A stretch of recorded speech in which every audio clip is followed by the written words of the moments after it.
It's Merger Wednesday. The countdown continues. 7 years until the convergence of biology and machine. Neural interfaces are no longer theory. They're the scaffolding of a new consciousness. But what does that mean for identity? For free will, for the soul? This is where we build the frameworks for ethical, philosophical, and spiritual growth for the next phase of human evolution. We're not just upgrading hardware. We're rewriting what it means to be human.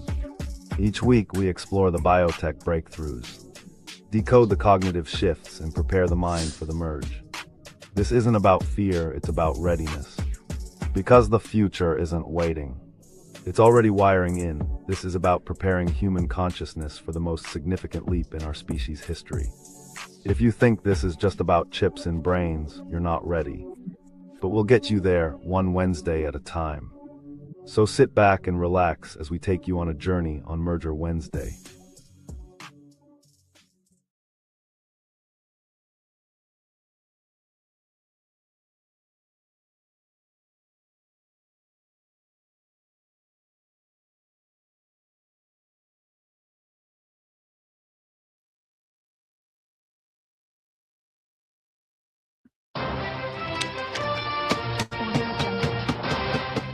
Welcome to Merger Wednesdays.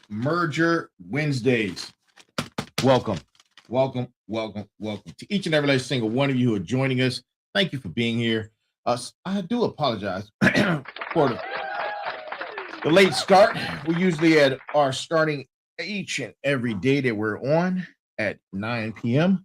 But we ran into a few technical difficulties, but we got those issues resolved and we're here.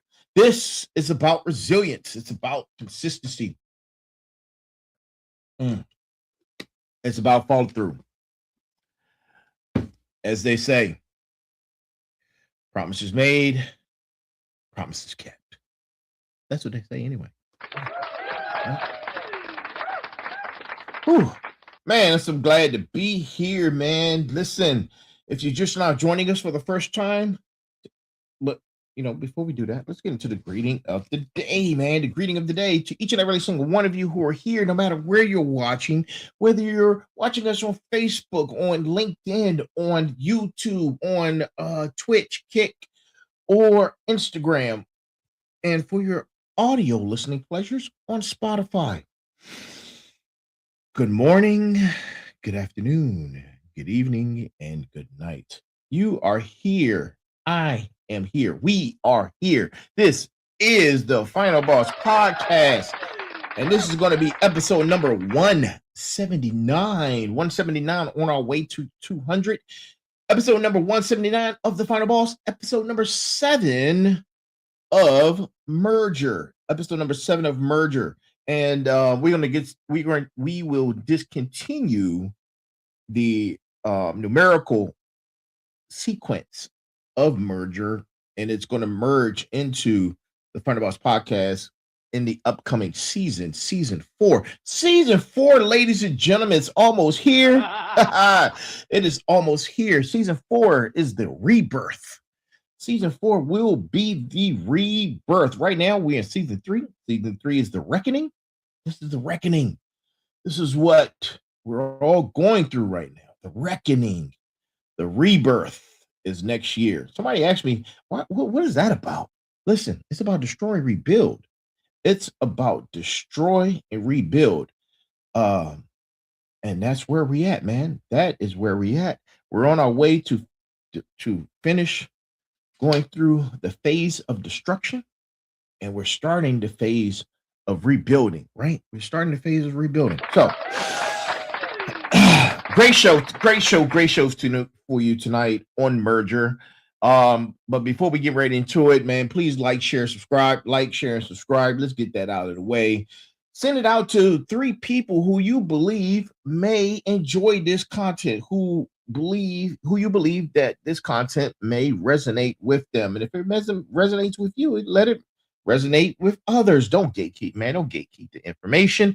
Make sure you're passing the information on and getting it out to every last single one of your people so the message can spread, so people can be informed. because there's a lot going on, right? So, right now, right? Let's get into the show.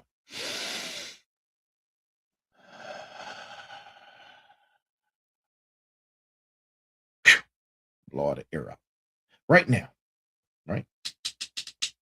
Right now, this exact second, there are microscopic particles flowing through your human bloodstream, right?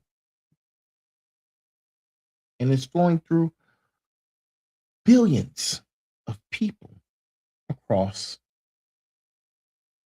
this very planet, right? FDA approved nanoparticles are delivering chemotherapy. They're carrying genetic instructions and they're mapping out diseases. Over 5 billion doses of nanoparticle based vaccines have been administered globally. This isn't speculation. These are documented medical technologies. And tonight, we separate verified science from science fiction. Because as I always say, there's no such thing as science fiction anymore. It's science now. And that's another word I need to coin. I need to write that down too.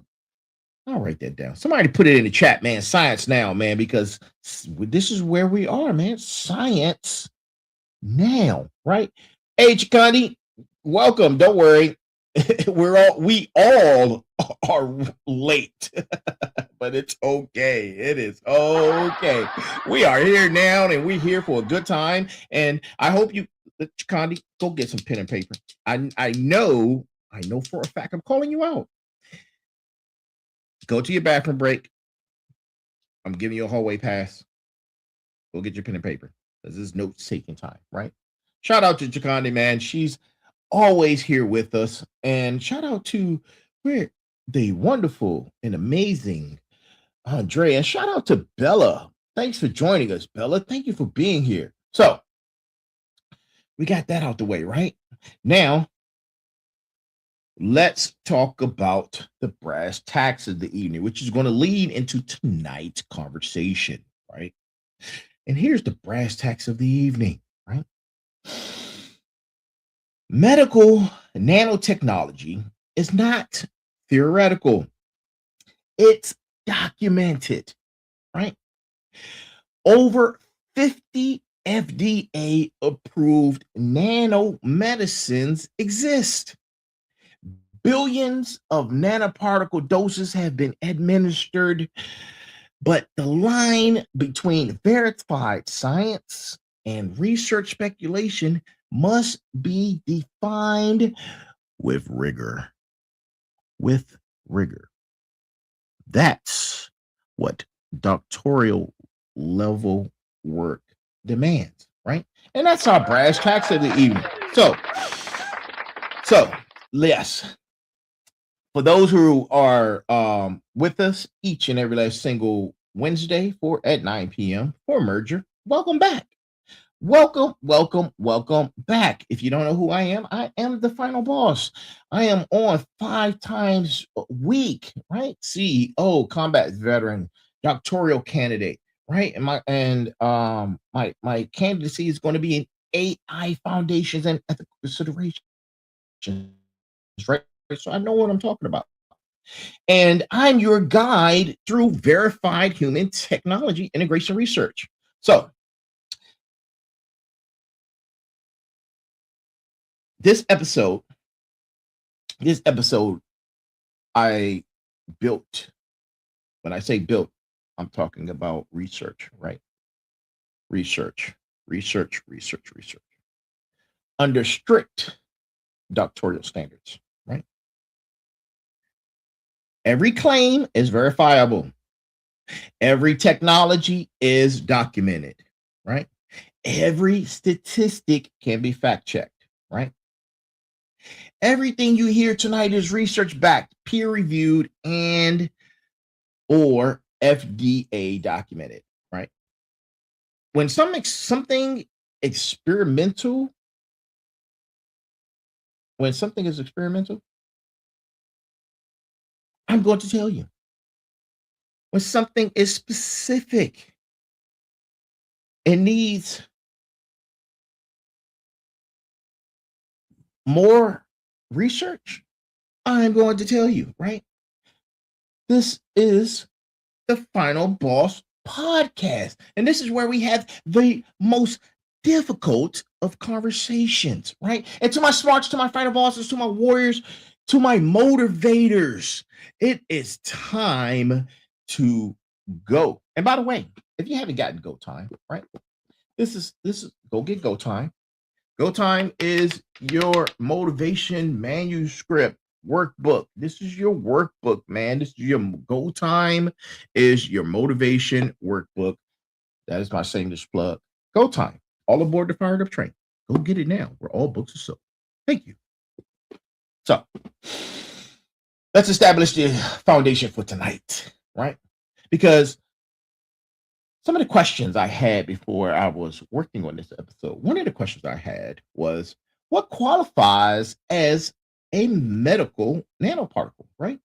And which ones are FDA approved for human use, right? Because medical nanoparticles are engineered materials measuring between 1 to 1,000th of nanometers that are used for drug delivery, right? Drug delivery, imaging, or therapy. For scale, a nanometer is 1/1000th of a meter, right?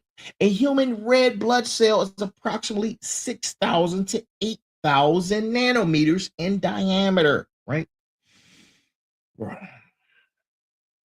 And some of the nanomedicines that we're going to be discussing tonight, right? Some of the nanomedicines that we're going to be discussing tonight. And I'm going to discuss when they were first used. Okay? First use. The first one we're going to be talking about, this is the first verified FDA approved nanomedicine, was Doxil. And Doxil was started in 1995, right? The next one is Abraxane, and that started in 2005. The next one was on Patro, right? That started in 2018, right? And then, of course, you had the C19, and that was from 2020.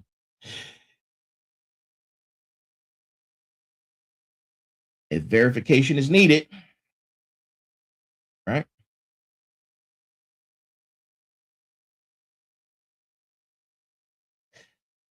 The exact count of all FDA approved nanomedicines requires us to have an FDA database search, right? And those estimates range from 40 to 75 approved products, depending on classification criteria. But those are the ones that we're going to be discussing, right? And something that I'm adding to merger is my layman's terms corner, right? This is where I discuss in layman terms what I just said, right? So you guys who to give you further clarification, right? So here it is. This is from my layman's corner, and I'm doing this for each segment of discussion. Yeah, I'm gonna break it down and bring it to you in a much more human form, right? So here it is. Medical nanoparticles are microscopic delivery systems, which are smaller than a speck of dust. Hundreds could fit inside a single blood cell. They've been FDA approved for over 30 years, starting with cancer treatments back in 1995. The C vaccine used nanoparticles to deliver genetic instructions into your cells. These aren't future tech. They're established medicine with decades of safety data. Think of them as microscopic packages that protect medicine as it travels through your body and releases it exactly where it needs to be, right? So I'm glad you're taking great notes. Taking great notes. Yes. So We're going to start off by talking about lipid nanoparticles, right? Because lipid nanoparticles represent the most widely deployed and studied nanoparticle technology in modern medicine, right? And LNPs, which is short for lipid nanoparticles, we're going to say LNPs, right? LNPs are spherical shells composed of lipid molecules, molecules of fats, right? Arranged in layers, creating a protective compartment for genetic material or drugs. They typically measure 60 to 100 nanometers in diameter, right? When injected, LNPs circulate in the bloodstream until they encounter target cells, right? The lipid composition allows them to fuse with cell membranes, a natural process since cell membranes are also made of lipids. Once inside, the contents are released into the cell, right? Now, one of the medications that we discussed, which was on Patro is a FDA-approved medication, nanoparticle medication, and it was started in August 2018, right? It uses LPNs to deliver cRNA, not C with a C, but C with an S, SI, right? siRNA that silences the TTR gene in the liver cells, treating a rare genetic disease. This represents the first FDA-approved RNA interference therapy, right? The C vaccine, both Pfizer biotech, both Pfizer, sorry, and BioNTech, and they were approved in 2020 of December. Moderna, which was approved in January 2021, they both use ionizable lipid nanoparticles. The ionizable lipids remain neutral at a physiological, which is physiological pH, right?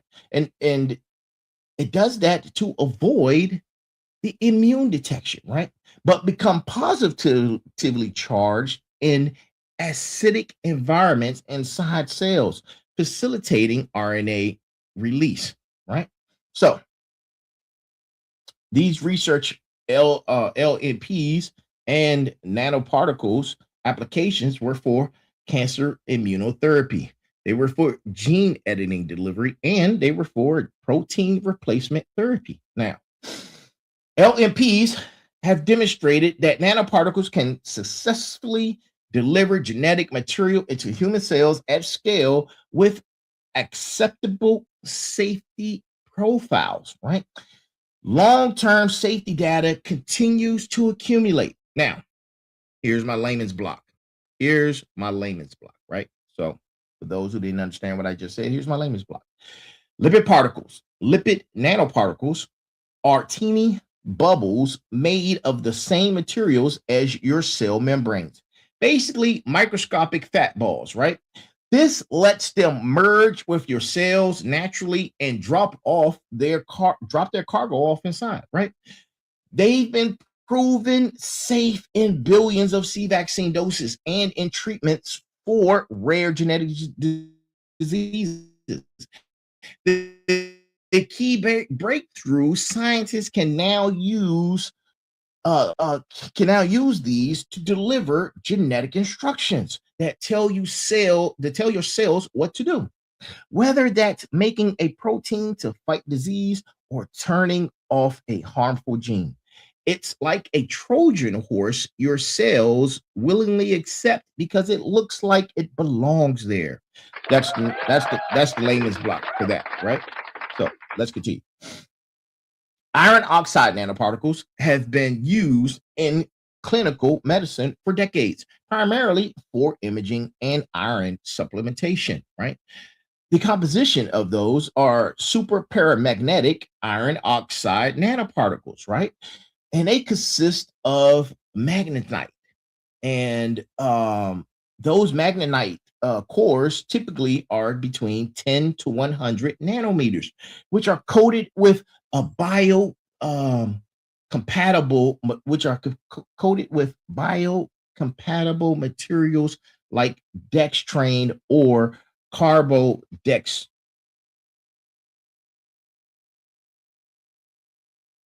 I was reading something. I'm sorry. Reading somebody's comment. I apologize. Where was I? Oh, yeah. Those materials like dextrane or carboxydextrane are coated with biocompatible materials, right? And here's another medical application, right? Um, Feraheme, Feraheme, right? Is the FDA approved, and it's been FDA approved since 2009, right? It's iron oxide nanoparticles for treating iron deficiency anemia, sorry, in adult patients with chronic kidney disease. Also used with off-label, and it's also used as an off-label MRI contrast agent. Isn't that interesting, right? Isn't that interesting? Earlier uses for Faradex and Combidex were approved, but later withdrawn from the US market, right? Due to commercial reasons, not safety issues, right? So those same nanoparticles, they respond to external magnetic fields, but retain no residual magnetization when the field is removed. This property has generated research interest in magnetic guidance and hyperthermia therapy, right? Now, the research applications that aren't for that aren't FDA approved, because I told you in the beginning I was going to talk about FDA approved, and when it wasn't FDA approved, I said I was going to mention it, right? Magnetic hyperthermia for cancer, targeted drug delivery using external magnets, magnetic resonance imaging enhancement, some off-label clinical uses, right? And here's the classification. While magnetic guidance of nanoparticles has been demonstrated in laboratory and animal studies, FDA approved magnetic steering of therapeutics in humans does not currently exist. It doesn't exist, right? This remains an active research area. So I say again, active research area, and it does not exist, right? I have to tell you that part. So, also, I have to tell you this. This is for entertainment purposes only. All right. So my layman's block to that, right? My layman's block is here. Iron oxide nanoparticles are microscopic bits of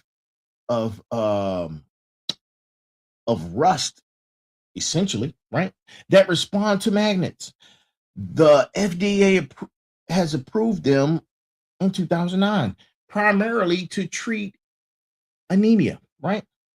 They deliver iron directly into your bloodstream more effectively than iron pills. Doctors also use them off label to make organs show up better on MRI scans because the magnetic particles create contrast. Scientists are researching whether they can use magnets to steer these particles through your body like remote control delivery vehicles, but that's not approved for medical use yet, right? It's still being tested. The approved use is real. The steering capability, it's still experimental, right? So let's talk about gold nanoparticles, right? Gold nanoparticles. And those nanoparticles are AUNPs, right? And they're extensively researched for cancer therapy, but currently lack FDA approval for therapeutic applications. This is an important distinction. You must make sure you hear me clearly, right? It's not approved by the FDA, right? Not approved, right? But we're going to talk about it anyway, right? Because gold nanoparticles, which possess unique optical properties, when exposed to specific wavelengths of light, particularly near infrared, right, they absorb energy and convert to heat, a phenomenon called surface plasmon resonance, right? And scientists can attach targeting molecules, which are antibodies or peptides, to gold nanoparticles that recognize cancer-specific proteins. In theory, right? These nanoparticles accumulate in tumors and can be activated with external light to generate localized heat, right? Destroying cancer cells while sparing healthy tissue, right? Sparing healthy tissue. It was developed by Nanospectra Biosciences, right? And they've completed phase 1 trials for refractory head and neck tumors. Phase 2 trials are ongoing, but not FDA approved, right? The next one is silica gold nanoshells, and they're in clinical trials for focal ablation of prostate cancer and lung tumors, also not FDA approved, right? While gold nanoparticles show promise in research and trials, no gold nanoparticle therapeutic medications are currently FDA approved for cancer treatment or any other treatments in the United States as of January 2026, right? And if you want to go to do your research on this, you can start your research by looking up photothermal therapy, radiation dose enhancement, drug delivery carriers, and diagnostic imaging, right? And here's my layman's block, right? Gold nanoparticles are being heavily researched because they have a unique trick. They can shine a special light on them and they heat up like teeny ovens. Scientists are testing whether they can inject these into patients, get them to stick to tumors, then use light to heat up and cook the cancer cells from the inside. It's a brilliant idea, right? And shows promise in trials. But here's the key note you must realize, right? None of this is FDA approved yet, right? Yet, not approved yet. It's still experimental. If someone tells you gold nanoparticles are a current cancer cure, they're jumping ahead of the science. It is being tested and it is not proven, right? So let's talk about DNA nanotechnology that's gone from the lab to potential, right?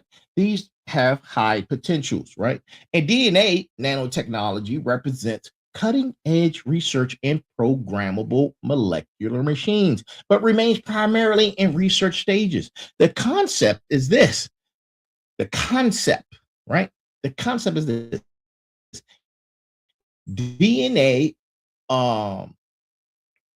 origami uses synthetic DNA that fold into precise three-dimensional shapes, tubes, boxes, and hinges, right? By exploiting Watson-Crick base pairing. That's AT-T, A-to-A-T, and G-C. These structures are typically 50 to 100 nanometers that can be designed to perform mechanical tasks or carry cargo, right?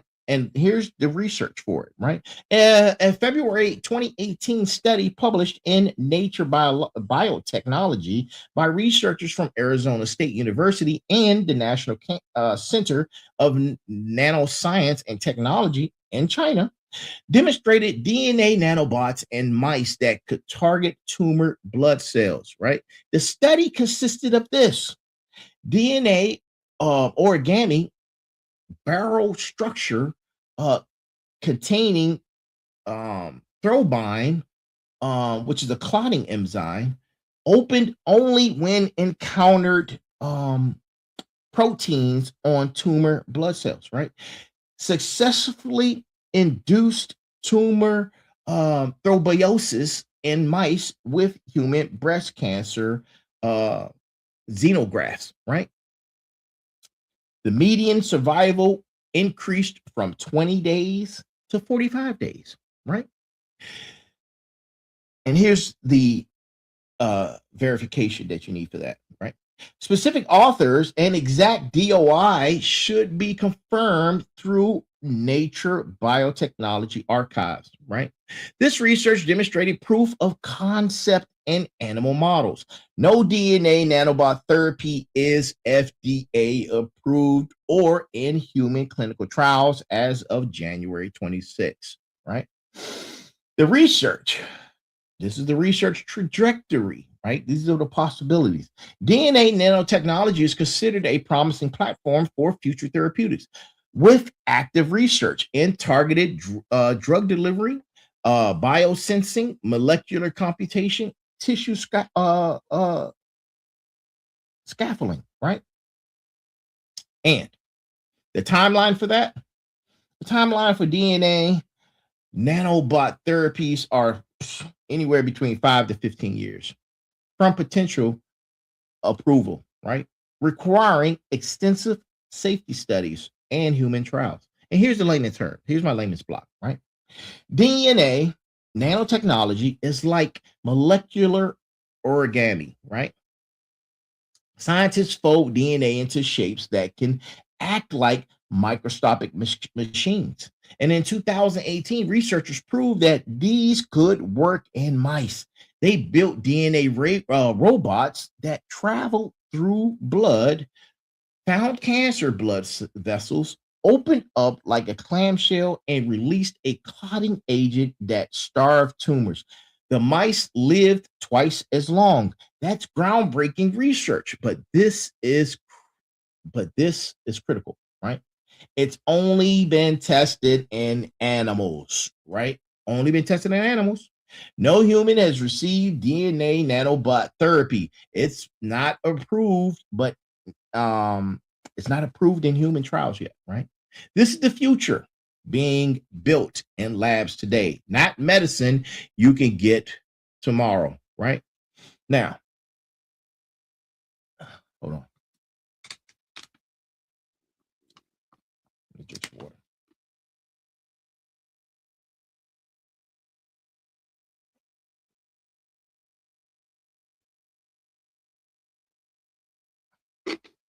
Bacteriophage therapy, right, represents one of the oldest biological nanoparticle approaches, recently experiencing a resurgence due to antibiotic resistance, right? What are bacteriophages? There are viruses that specifically infect and kill bacteria. They are 20 to 200 nanometers in size with protein shells and genetic material inside. Phages are naturally occurring and the most abundant biological entities on Earth, right? And here's the context, right? Phage therapy was used in the Soviet Union and Eastern Europe and since as early as 1920s, but largely abandoned in the West after antibiotics became available in the 1940s, right? And bacteriophage therapy is not FDA approved as a standardized treatment, right? However, However, it can be used under these conditions. Emergency investigational new drug, right? That's applications for compassionate use. It can also be used for expanded access protocols for patients with no other options. And lastly, there are some that are undergoing clinical trials, right? The first documented case was in 2017 by UC San Diego researchers who treated a patient with systemic um, mycobacterium abscess infection, right? And it was used to engineer bacterial phages under an emergency FDA application. The patient who had multi-drug resistant infection following a liver transplant showed improvement after the autophagy therapy, right?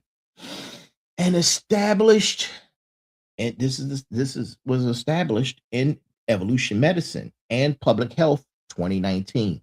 Specific DOI and author should be verified, right? They should be verified, man. Make sure if when you're looking up this information, you check those verifications out, right? And here's the landscape, right? FDA has approved several autophagy therapy clinical trials. No standardized autophagy product is FDA approved for routine use. Research ongoing for treating antibiotic resistant infections, right? Autophages as a drug delivery system, right? The research is ongoing. They're exploring engineered autophages to display minimum cell targeting peptides, which exist in preclinical stages, but is not clinically available, right? So here's my layman's block. Bacteriophages are viruses that only kill bacteria. They're harmless to human cells. Doctors used them for over 100 years before antibiotics existed. And now they're making a comeback because superbugs resist antibiotics. And in the US, autophagy therapy isn't officially approved, but doctors can request emergency permission to use it when patients are dying from infections nothing else can stop. These are documented cases where it worked, right? Think of autophages as programmable assassins, right? That only kill specific bacteria and ignore everything else. They're being tested in trials, used in emergency cases, but aren't standard medicine yet. This is promising science actively being developed, not established treatment, right? So, got that out the way. I hope you guys love the layman's block. I put a lot of work into it, right? I put a lot of work into it. I hope you love it, right? Now, let's talk about nano swimmers, right? Let's talk about nano swimmers. Nano swimmers are self-propelled micro nano robots, right? They represent a frontier of research with no current clinical applications, right? And those categories of research are magnetic propulsion, right?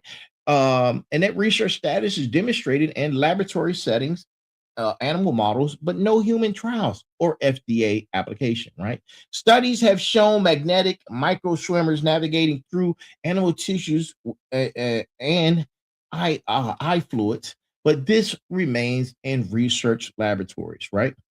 Using ultrasound, and this is how the propulsion system works. Using ultrasound waves to manipulate or propel nanoparticles through fluids. And the proof of concept of these studies is in a controlled environment. Some demonstrations in animal models, no human applications, right? Nanoparticles coated with enzymes that convert chemical fuel into motion generating bubbles, right? These are done only in laboratory demonstrations, no clinical trials, right? And here's a reality check, right? All nanoswimmer technologies are currently in research stage only, right? Research stage only. That's important. Claims claims that doctors are steering nanobots through bloodstreams in humans are inaccurate as of January 2026, right? And these are some of the challenges before they even get started to become part of clinical use, right? They have to have biocompatibility and toxicity testing. They have to be scalable in manufacturing. They have to have real-time imaging and control systems. They have to have regulatory pathway development. They have to have long-term safety studies, right? If development continues successfully, clinical trials might begin in 5 to 10 years. And here's my layman's block. Layman's block. Nano swimmers are microscopic robots that can move on their own. Some spin like corkscrews when you apply a magnetic field. Some get pushed by sound waves. Others create teeny bubbles that propel them forward like jet engines. Scientists have built these in labs and tested them in animals, making them swim through eye fluid or move through tissue. But here's the truth. None of this is happening in humans, man. It's not happening, right? That's important. Not in trials, not in hospitals. It's not happening. It's fascinating research that might become medicine someday, but right now it's laboratory science. Listen, if anybody says there are claims, or they have claims that doctors are steering nanobots through your body, that technology doesn't exist in clinical practice yet, right? So, moving forward, let's talk about quantum dots, right, or QDs, right? Quantum dots are semiconductor nanocrystals, which are between 2 and 10 nanometers, with unique fluorescent properties used primarily for research and some clinical imaging. Right. The properties of QDs is that when QDs are excited by light, those quantum dots, they emit fluorescence at a specific wavelength determined by their size. This allows for multicolor imaging, simultaneously tracking of multiple targets, right? Typically, they are coated with a biocompatible polymers, right? And here's the clinical status, right? These are FDA-approved image applications, right? But they are limited. Right? Some quantum dot-based fluorescent imaging agents have been used in clinical research setting, in those certain settings, particularly for intraoperative lymph node mapping, right? Tumor margin identification, right? During surgeries. Now, specific FDA-approved quantum dot products for human use require database confirmation, right? Some of those products serve similar functions, but aren't quantum dots, right? And there's toxicity concerns, right? Because they're coated with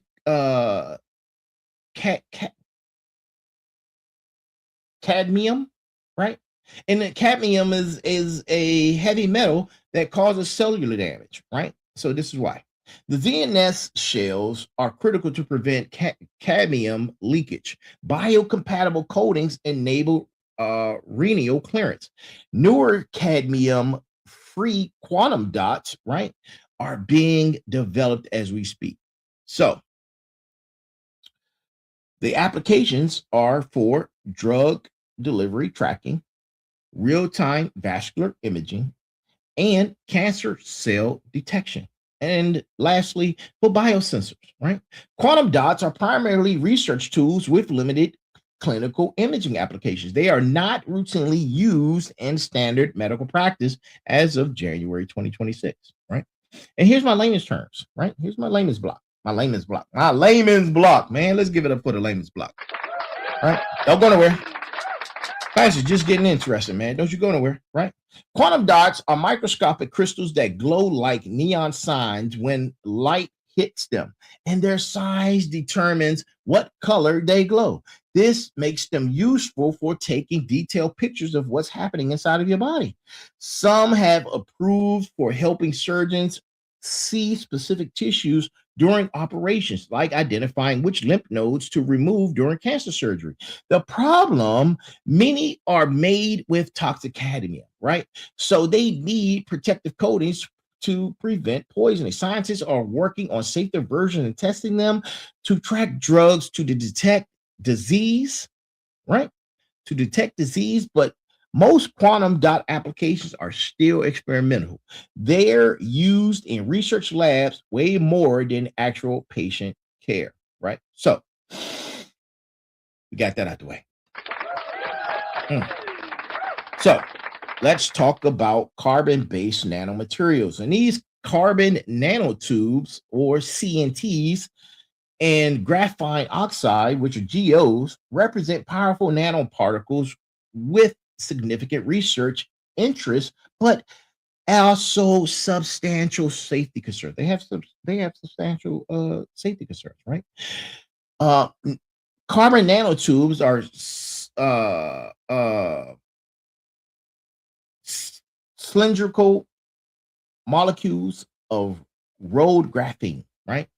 1 to 2 nanometers in diameter, up to a micrometer in size and length, right? Extraordinarily strong, right? Extraordinarily strong.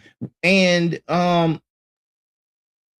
they've been tested with high electrical and thermal conductivity, right? This isn't FDA approved therapeutic applications, right? There are none, right, that exist, right? They do not exist, right? This is only research. They and the research areas are covered under drug delivery, biosensors, tissue engineering scaffolds, right? And here's all the safety concerns, right? Biopersistent CNTs resist biological degradation, right? They have potential for toxicity.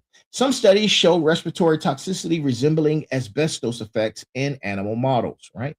And there's an accumulation effect, which they can accumulate in the liver, the spleen, and in lungs, right? And they also have inflammatory responses, right? Non-functionalized CNTs can trigger immune responses, right? And graphene oxide, right? Those are the GOs, the single atom thick carbon sheets with oxygen containing groups, high surface areas for drug loading, antibacterial properties. There is no FDA approved therapeutic applications. There are none, right? This is research only. And these applications and are used for biosensors for detecting biomarkers. They have antibacterial coatings. They can be used for drug delivery platforms, right? And they're in that part is in preclinical phase, right? There are a huge number of safety concerns. Some of those safety concerns are toxicity, right? There's a toxicity profile still under investigation. Some studies show oxidative stress at high concentrations, and there's long-term biocompatibilities that are unclear as of right now, right? So while carbon-based nanomaterials offer extraordinary properties, significant safety hurdles remain before clinical translation. Claims of current medical use are premature. And here's my layman's block, right? Here's my layman's block. Carbon nanotubes and graphene oxide are super strong, right? Super thin materials made of carbon, stronger than steel, but microscopic. Scientists are excited about using them as sensors to detect disease or scaffolding to deliver certain drugs, right? But here's the big problem. They don't break down in your body, which means they could pile up in your organs and cause inflammation, similar to how asbestos damages lungs. Studies are mixed on whether they're safe, and right now, none of this is approved for medical use in humans. It's all still being researched and tested for safety. The potential is huge, but so are the safety questions. This is maybe in the future tech, not current medicine, right? So, excuse me. I do apologize for that, man. Now let's talk about nanoparticle clearance and safety, right? So, And understanding what happens to nanoparticles after they're injected is critical for assessing long-term safety. And here's some of the primary clearance pathways, right? You have to have renal clearance, and that's for your kidneys. Nanoparticles smaller than 5 to 6 nanometers can be filtered by your kidneys, right?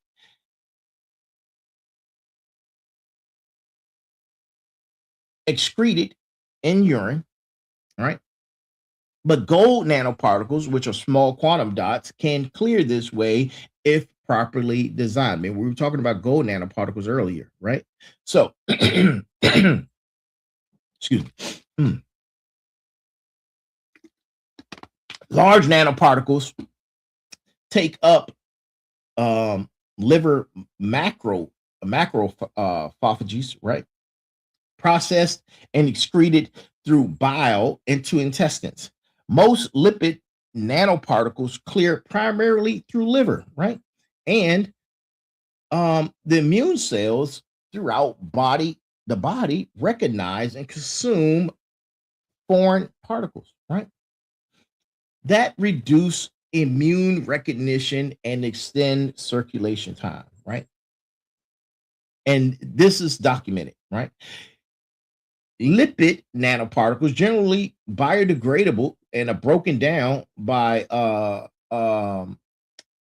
liposes, right? And they're broken down into natural fatty acids. They have extensive safety data from billions of vaccine doses. Short-term reactions that are well documented, that have long-term studies that are current and ongoing, right? And there's metallic nanoparticles, right, that can accumulate in liver and the spleen. Some biopersistence that are observed in animal studies have long-term effects being studied through clinical follow-up, right? Biodegradable materials are preferred, right? Size optimization for clearance and surface modifications to reduce toxicity, right? Dose minimization is important, right?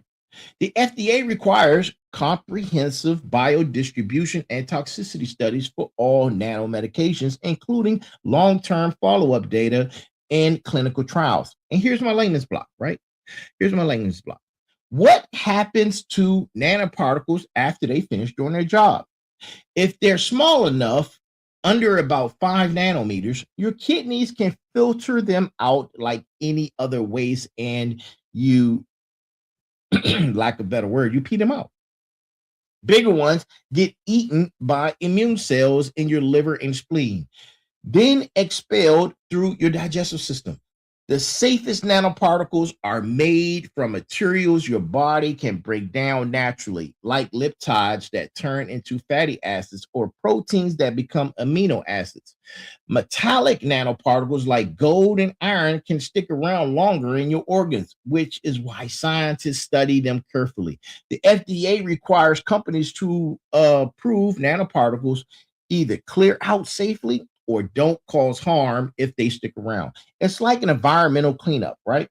You want to make sure nothing toxic accumulates, right? And here's the current landscape that's happening right now, right? Let's map the actual regulatory landscape for nanomedicines in the US, right? These are FDA approved nanomedicines, right?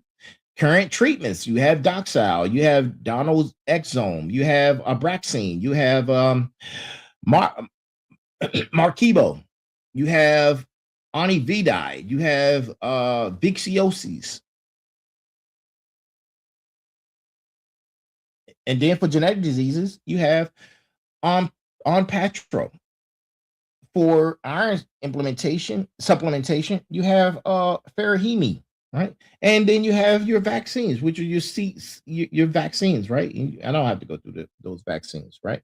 These are all FDA approved nanomedicines, right? Estimates range from 4 to 75 plus, right? Depending on classification criteria.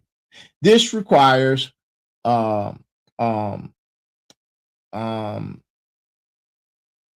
the FDA regulatory framework, right? And here's that framework for that. That's Nanotechnology Task Force, established in 2007. It's an and their estimated updated guidance of documents for nanotechnology in 2017 and 2022.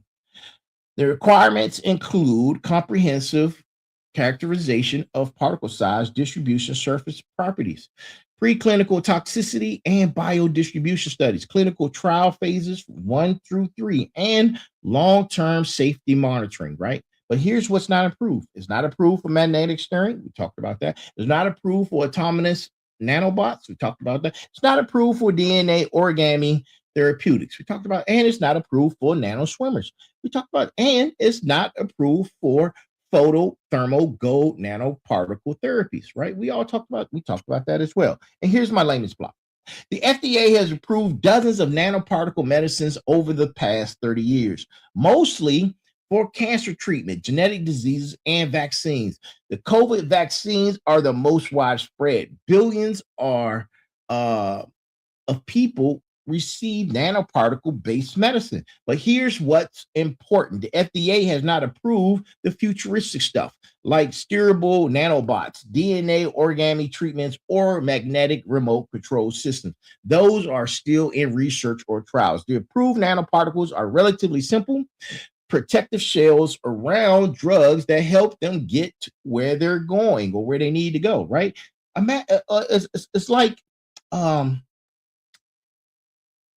It's like public transportation, right? That's what those nanoparticles use. Like they're like public transportation. As public transportation will get you safely from one point to another, right? That's what nanoparticles are like, right? The FDA has strict rules requiring years of testing to prove these are safe and effective before approval. Real nanoparticle medicine exists and works, but it's more basic than sci-fi, right? It's more basic than sci-fi, right? So that's my layman's block for that, right? Now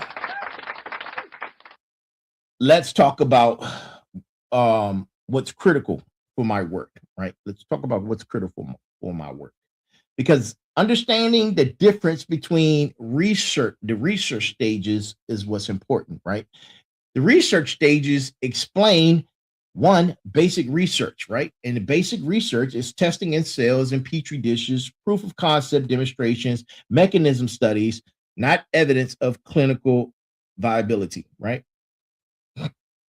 Preclinical research, right? Preclinical research is the animal models, right? Testing in mice, rats, or in larger animals. Toxicity and efficacy studies required before human trials. Not proof it works in humans. Many fail to translate, right? And the clinical trial phase, which is first in human studies, small groups, 20 to 100 participants. Primary goal is safety and dosing, not proof of effectiveness, right? And then you have your clinical trial phase 2, which is larger groups, 100 to 300 participants, right? And those are evaluated efficacies and for side effects. And some benefits are shown, but not conclusive, right? And then you have your clinical trial phase 3. Those are larger groups, right? 300 to 3,000 participants, and it compares to standard treatments. If successful, leads to FDA review.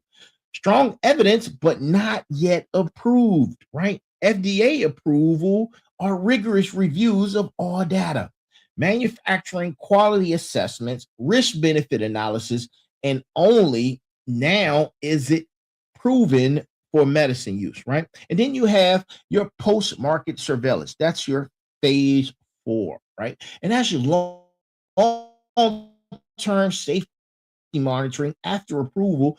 And there are rare side effects that may emerge, but they are under continuous evaluation. And this is why this matters for Merger Wednesdays, because when researchers publish saying nanobots or nanorobots killed cancer in mice, that's phase 2, preclinical. It might take 10 years and fail at any stage before becoming approved medicine, right? Then there are red flags for exaggerated claims, right? Scientists discovered research stage. When they say scientists discovered, that's in the research stage, not the clinical stage. Understand the distinction, right? And then when they say studies show, that these two that's for petri dishes, right? Mice, and you need to understand that part, right? And could treat. That's speculation, not evidence, right? So you have to understand the words, man. Words have meaning, words have power, right? Shout out to you know who for that one. And in trials, right? In trials means being tested, not proven. And for my doctoral standard, I always have to identify the stage of research and never present early research as established medicine. That's why I have to break it down and give you the distinction. And here's my layman's block for that. Here's how medicine actually gets from lab to patient, right? First, scientists test in cells and dishes, then in mice, then in small groups of humans for safety, then bigger groups for effectiveness, then massive studies comparing it to current treatments. Then the FDA reviews everything. Then it's approved. They then monitor it for years for rare problems. The whole process can take anywhere between 10 to 15 years, and most candidates fail somewhere along the way. When you hear scientists discovered robots that cure cancer, check what stage it's at, right? If it's in mice, it's decades from doctor's office use, right? If it ever even makes it. So that's an understanding you need to understand. The media hypes early research like it's a cure tomorrow. Your job is to be precise about what stage everything is at when you hear these things, right? Don't confuse promise or promising research with proven medicine. Now, we're coming to the end. We're coming to the end, people. So let's synthesize what we know with certainty versus what remains aspirational, right? Here's verified reality. This is what exists right now, right? FDA approved billions of doses administered vaccines, right? Through lipid nanoparticles, right? Cancer nanomedicines have multiple FDA approved formulations, right? We discussed that. Iron nanoparticles that are FDA approved are for anemia treatments, right? And used in contrast agents. Albumin nanoparticles are FDA approved cancer treatments, right? And their safety protocols, right? FDA regulatory frameworks that are required for all of these and testings, right? And this is where your active research lies, right? The gold nanoparticles are active research. The magnetic hypothermia treatments are active research. The bacterial phophagy therapies are for emergency use only, not approved as standard treatment. And here's what's in the possible future. These are future possibilities, right? The DNA nanorobots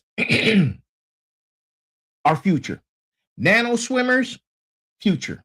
Magnetic steering, future. Enzyme powered nanomotors, future. Biohybrid systems are in the early research phase, right?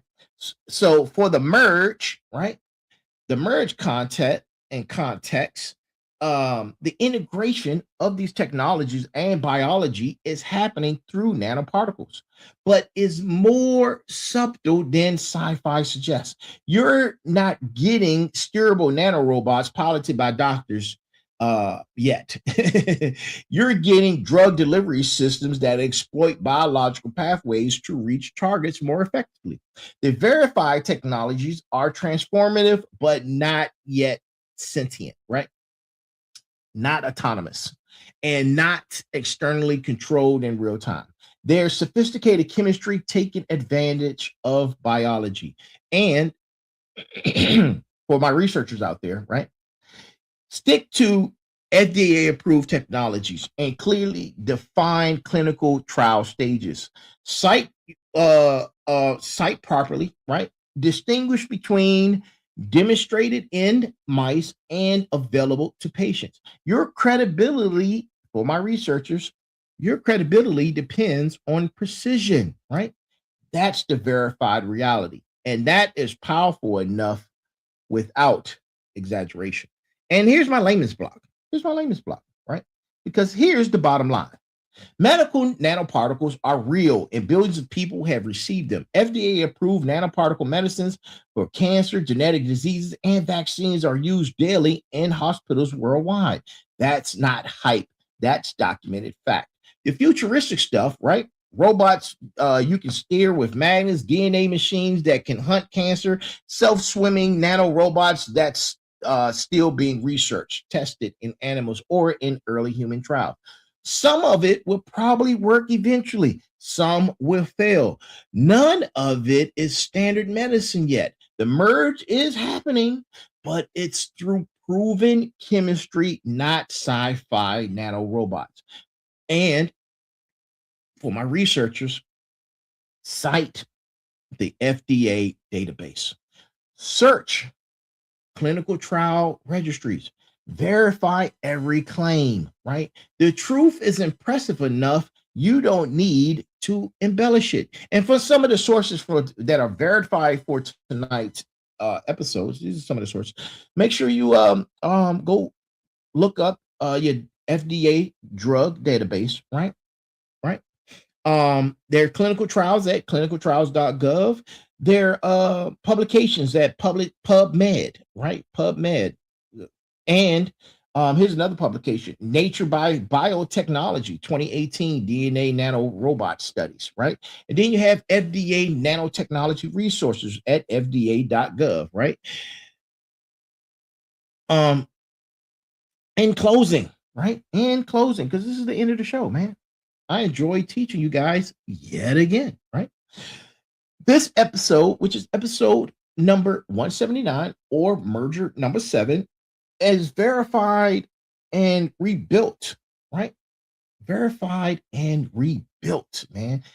And what I mean by rebuilt is that you have to understand about the process of what I said in the beginning, destroy and rebuild. We're going from the reckoning to the rebirth, from season 3 to season 4. Season 3 is the reckoning. That's the destroy. Season 4 is the rebuild. That's the rebirth, right? Every claim made tonight can be fact-checked. Every technology is identified by its actual regulatory status. Every future possibility is labeled as research, not reality. This is how you build, I'm showing you guys, man, this is how you build a doctoral foundation, right? With verified sources, honest distinctions between research stages, and zero tolerance for exaggerations. The merge is real. The science is powerful, but precision is non-negotiable. Look, drop your thoughts, man. Drop your thoughts. Share with someone who needs verified information. And remember, truth doesn't embellish. Truth doesn't need embellishment when it's transformative, right? And listen, next Wednesday for episode 8, we're going to do the exact same thing with the same rigorous standards, right? And to my final bosses, to my smarts, to my motivators, to my warriors, this has been Merger Wednesdays. We're here each and every Wednesday at 9 p.m. This is the Final Boss Podcast. I am the one and only, the Final Boss, right? We are here. I am here. And if this information resonated, share it with 3 others, man. Go share the information with 3 others. Let it marinate in your spine. And always remember this distinction, right? There's a heavy pain that comes with discipline, but the pain of regret is even heavier, right? And to all of you out there, thank you again for joining us. That is our show for tonight. And remember these things. Good morning, good afternoon, good evening, and good night. Be balanced, be equal, and be smart. That is our show, ladies and gentlemen. Thank you for joining us. I hope you took great notes, and if you have some questions, man, shoot me a DM, shoot me a DM, shoot me an email. The email is at info@thefinalbosspodcast.com, or you could drop comments or what have you, or send us messages on whatever platform you see us on. But that's been our show, man, and it has been great. Thank you for joining us. More conversations about the merge is coming soon. See you next week.